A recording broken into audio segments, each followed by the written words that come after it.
Much. Hey, how's it? Everybody good? Can we get house lights up so you can see? There we go. Hey, if you got your Bible, we are diving right back in. We got our series called Youths, and it is gonna be youthful. You know what I'm saying? Youthful. Who brought their Bible, by the way? Okay. Who's gonna bring their Bible next week? Because guess what? We're gonna have another raffle next week. Okay, so make sure you guys bring your Bible. It's super important. Again, one of these days, I'm going to go through like a whole story that like doesn't actually exist just to see who brought their Bible and who can call me out on it. I'm not going to do that, but imagine if I did, okay? You guys would be like, oh, yeah, the story of kombucha. Like, that's great, yeah. You know, the story of the Tiki Torch Wonder Hero Man in 1 Aaron 9:13. Can you imagine there's a First Aaron book of the Bible? That'd be pretty cool. But let's open our Bibles, Genesis chapter 22. Today, here's what we're going to do. Last week, can anybody tell me what we talked about last week? What did we talk about last week? Somebody. David and Goliath, exactly. David and Goliath. Who? Yes, we talked about Jay and Nate. Yes, exactly. Versus Savvy. And Savvy would straight up destroy those two. Yeah, straight up. Today we're going to talk about two people, okay? Now, we are going to talk about somebody older, but we're also going to talk about somebody younger, okay? And I want us to really hit this idea of youth, of youthfulness, of the fact that you don't have to wait till you're old to do something incredible. Today we're going to talk about this act of faith, right? We're going to talk about what it looks like for us to believe that God has a plan for our lives and to follow it to potentially the very end of our lives, right? Which sounds like a pretty monumental, a pretty big thing, but today that's what we're going to talk about. So Genesis chapter 22, verse 1 is where we're going to start out. Are you guys ready? Is everybody there yet? You know what's funny? I'm not there yet. Sorry. And also, you know what's crazy? If you are with us on the weekends, we've been going through the book of Genesis, which we were almost there, but it just kind of worked out. It was almost around the same time. But here's what we got. Genesis chapter 2, verse 1. What? What did I say? I said 2? Jordan, you get a hoverboard and you get all feisty, okay? Genesis 22. Look at that and not what I say. Okay. Genesis 22, verse 1, it says this. Sometime later, God tested Abraham. He said to him, Abraham! Exclamation point, so I would assume that there was shouting involved. Here I am, he replied. Okay, so right away, here's what this tells us, okay? If you've been with us on the weekend, you know who this guy is. His name was Abram, now it's Abraham. This guy named Abraham was a guy who followed God, okay? When God put a plan in his life to make many nations, to have generations of lineage and heritage and descendants and all that stuff, he said, I'm all in. God, what do you need, okay? He said, I'm ready for this. God, I'm ready to dive in. I'm ready to follow. But you see, Abraham didn't just say with his words, like, I'm ready to go. No, Abraham had his heart ready. Abraham had everything in his life ready to go. And so the questions I want to start with tonight is this. Are you ready to hear from God? Okay? That's a question we should ask ourselves every single day. Are you ready today to hear from God? Now, when we wake up in the morning, so you might wake up and not know. But this is a valid question to ask because guess what? If you're not ready to hear from God, guess what you won't do? Hear from God. Somebody was like, I know the answer, right? If you're not ready to hear from God, then you won't be ready, right? But the other question is this.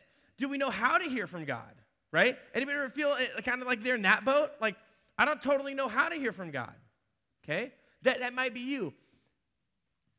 But the question I would ask each and every one of you, which we talked about on the weekends, and I would kind of push you to ponder tonight, talk about it in small groups, is this. How does God speak to us? How does God speak to us? Now, I know I've told you guys how I feel like God speaks to me is in the pit of my stomach, right? Or in big life situations, I just feel like there's like a physical change that God says, no, this is where you need to go. And that's just how I believe God talks to me. I have friends who see in nature, like, I don't know if it's like the clouds, like turn right. I don't know what it looks like for them. But they feel like nature's, everybody feels a little bit different in how God speaks to them.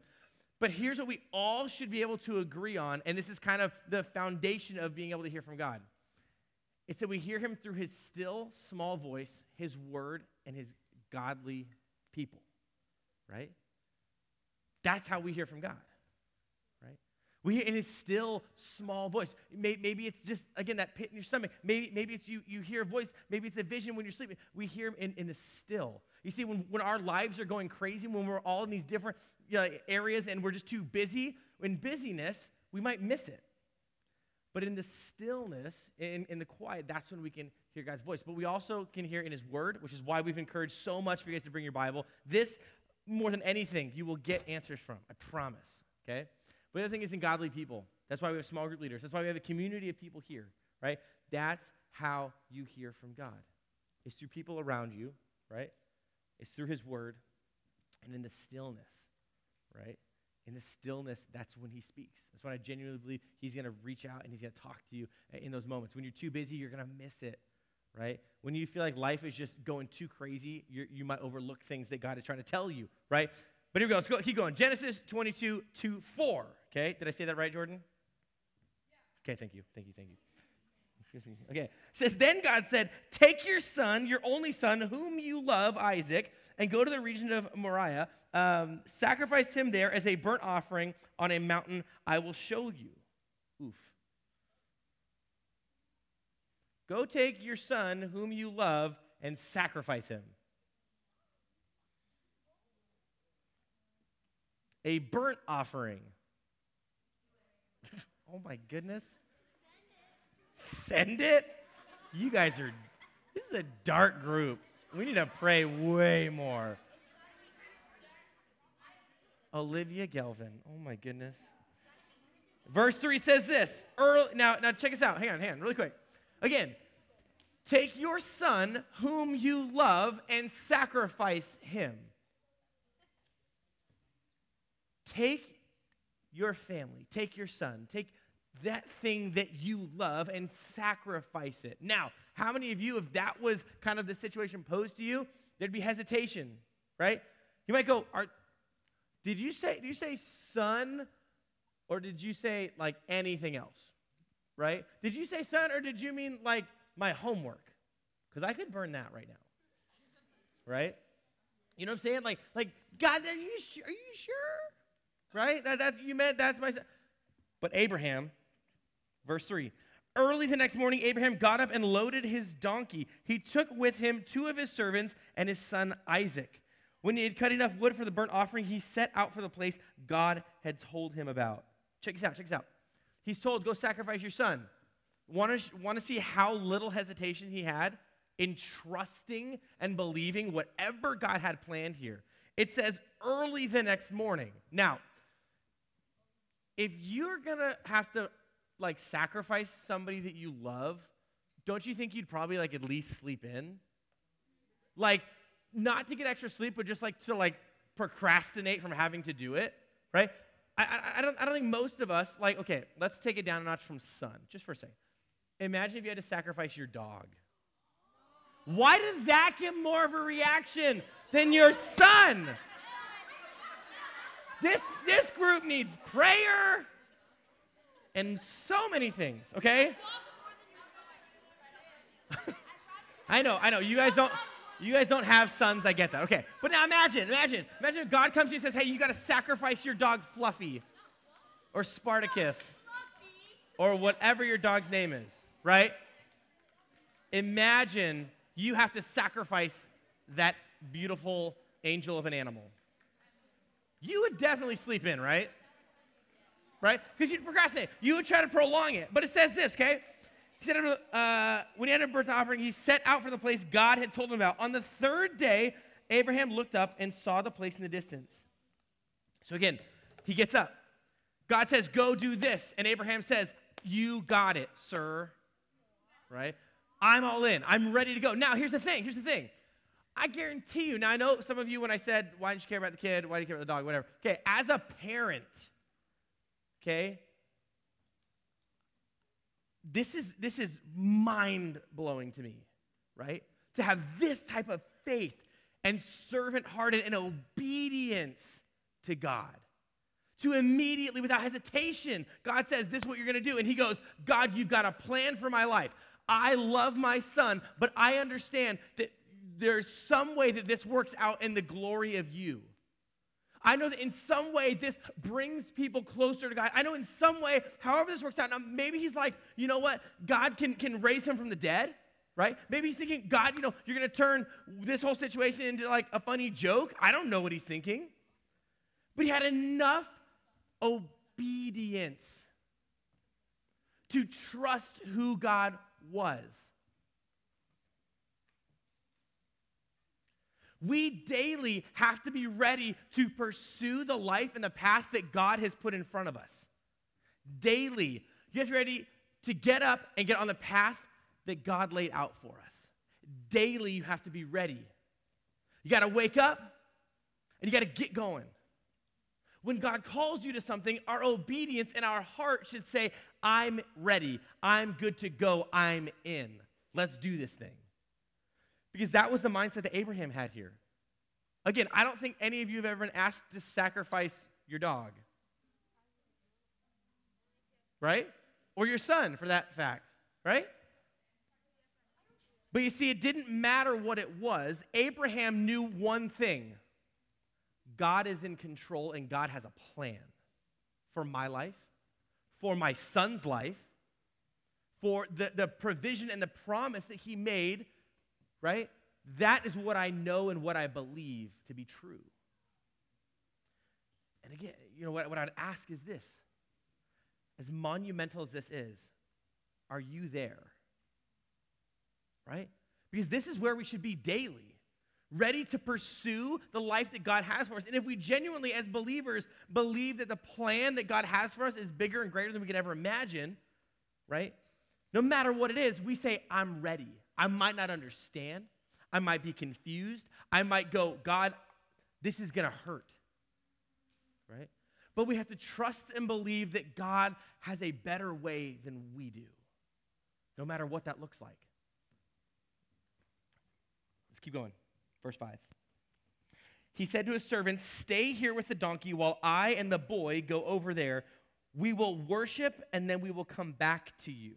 Okay, so remember, they set off on this journey to go to this place that God said I would show you. Okay, they find it. They see it off in the distance. They go up to it. And he says, hey, servants, you guys are going to stay here. Me and the boy are going to go and we're going to go worship. Does that sound weird? He was called to sacrifice his son, and yet he's saying we're going to go worship. Such an odd thing. In verse 6, it goes on to say this. Abraham took the wood for the burnt offering and placed it on his son Isaac, and he himself carried the fire and the knife. As the two of them went on together, as the two of them went on together, they walked up. Abraham didn't know what God was going to do, but he worshiped through obedience. He showed up at the place that God would show him. He knew that God called him to sacrifice his son. Kind of messed up. He even made his kid carry the wood and the knife. Kind of not cool, right? But he showed up. He got ready to go. He gathered everything, and he took his son with him, and he walked. He walked. He worshiped in obedience. So many of us, we get stuck on this idea that worship is just the songs, right? Worship is just when we're doing like the can during This Is Living, right? Or when Jay throws any small person on his shoulders, right? Or when I just come up behind Eugene and chuck him in the air like a baby doll, right? That is worship. All singing is worship, but there's more to worship. Worship is celebrating God. Worship is obeying God. Worship is believing God. Worship is showing God the importance that he is in your life, in this world, in your heart, and all those things. Like, that is worship. And so obedience is a massive one. If you love somebody, you're going to listen to them, right? You're going to be obedient to what they call you to. And so that was Abraham. But Abraham knew one thing. He didn't know how it was going to work out with his son. He didn't know what exactly was going to happen up there. He didn't know how God was going to, throw that Uno reverse card and change things. He had no idea. But what he knew is the truth, and the truth is that God had a plan for his life, and he believed it. So a question for you is this. What truth has God laid on you but hasn't come true yet, maybe? Now, let me kind of walk you through that. What truth has God laid in your life that hasn't come true yet? Because again, Abraham knew this. He believed that God had a plan. He knew that God would take care of him and his son. Now, in what capacity? We don't know. But he knew and believed that God would take care of them.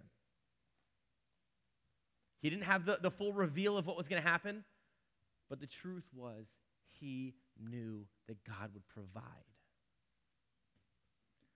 So for some of you, you struggle with that. When God calls you to something, you go, well, I don't see how it works out. I don't see how the end goes. So my question for you is this, for you guys to think about.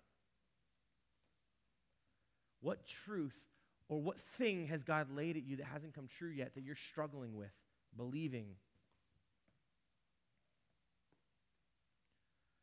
It's huge. That's what Abraham was going through. Abraham didn't have an easy situation here, right? But he got up early in the morning to go follow and pursue what God had called him to, regardless of what may or may not happen.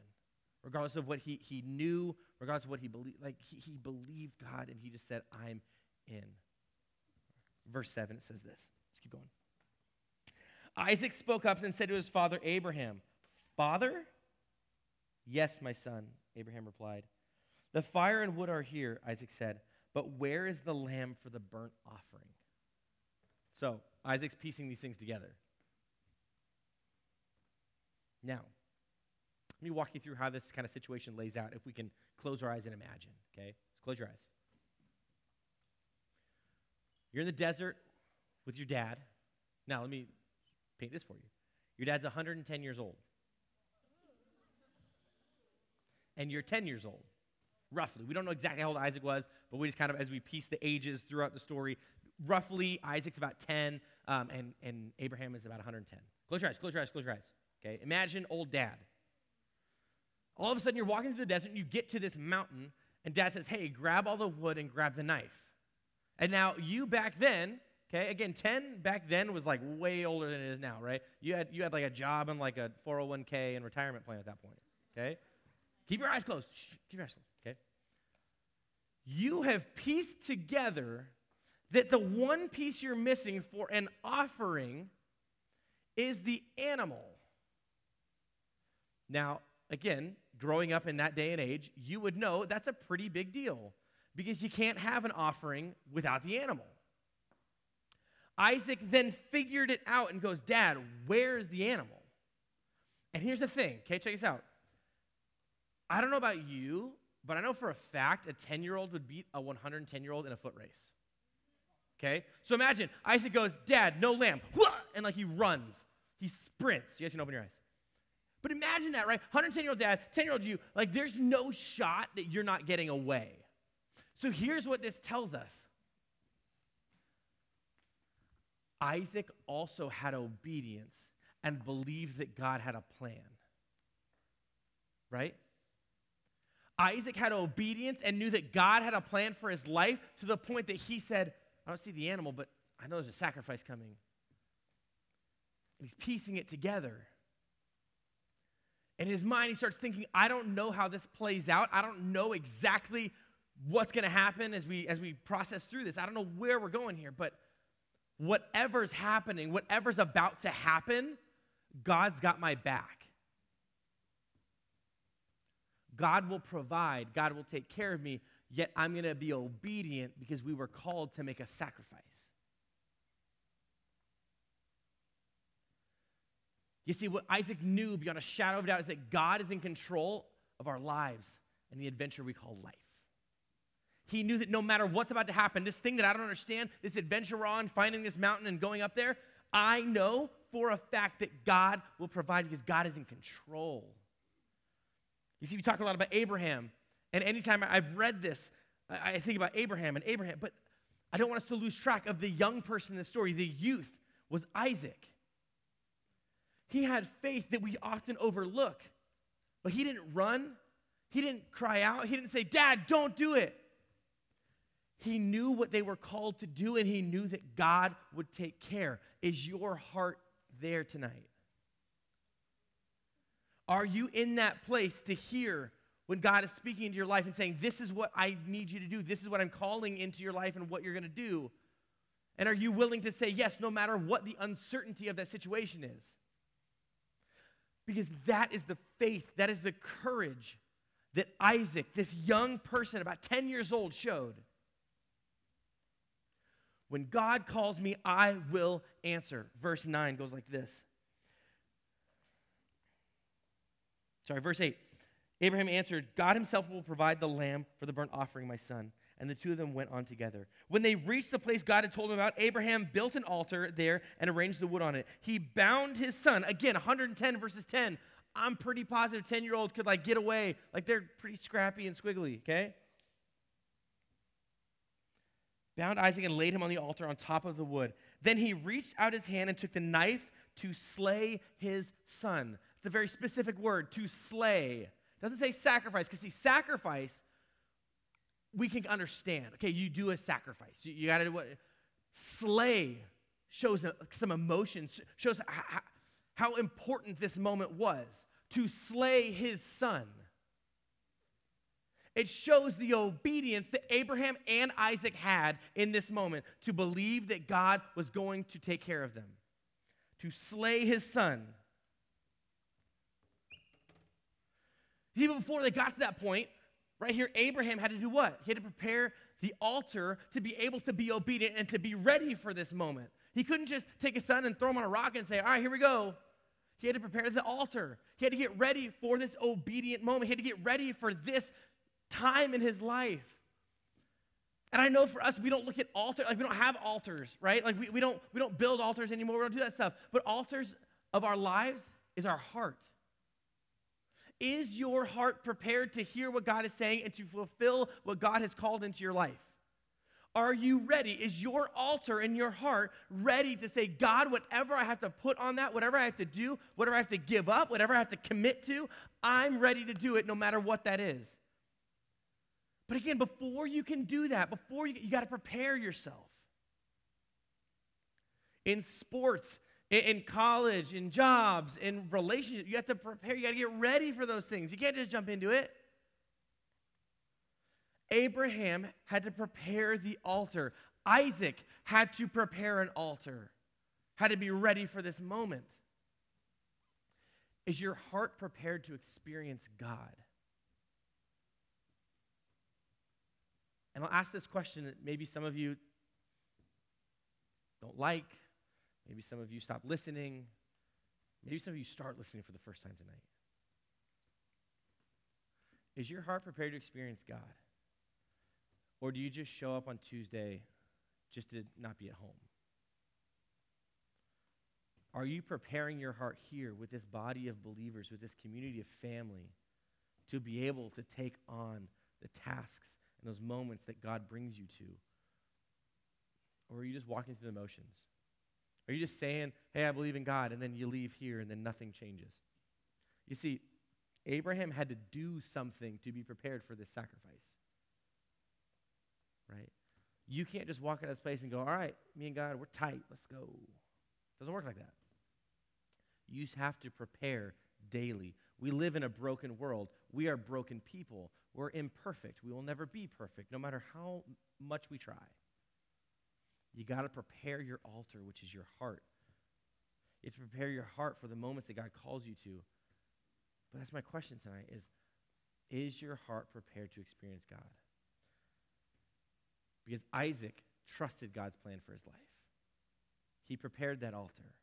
He carried the wood. He brought the knife. He brought the knife. He was fully committed and invested in the plan and whatever God had for him. He brought the knife. His heart was so prepared to be obedient to God's calling. He brought the knife. That's huge, guys. That's not Isaac just showing up and then kind of, once he gets there, he goes, wait a second. As he went, he understood what was going to happen. As he acknowledged, there's no animal here, which means this is about to get real emotional, right? This is about to get real serious. But yet he pursued and he kept going.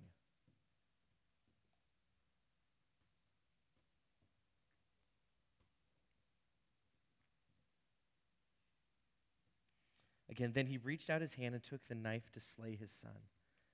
But the angel of the Lord called out to him from heaven, Abraham, Abraham. Here I am, he replied. Do not lay a hand on the boy, he said. Do not do anything to him. Now I know that you fear God, because you have not withheld from me your son, your only son. See, when we see right here where it says the angel of the Lord, many people believe, that's God. That's God speaking, right? Some people say, that's Jesus before he came here, but that's God speaking. This was a test to see how far Abraham's obedience would go. But not just Abraham. This was a test to see how far Isaac would go to be obedient to God. The band's going to head up right here.